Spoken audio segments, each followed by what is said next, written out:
You're about to learn how to create your own superfood chocolate from scratch. Handmade, homemade, this is chocolate at its finest. Best news ever, it only takes 4 ingredients.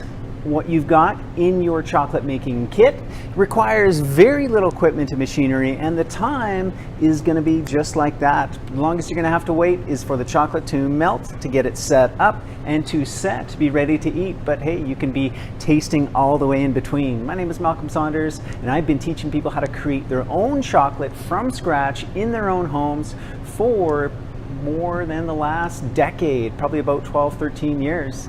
Let's get into it. Add anything you want to this chocolate. Stir it in, mix it up. There are so many great ideas. So think about bars that you've had, maybe here at the Light Cellar, or medicinal mushroom chocolates.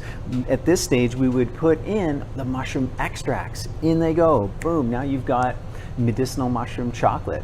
Spices like cinnamon, like cayenne, you name it. This is the fun, the creativity that you will have now as your own chocolate maker.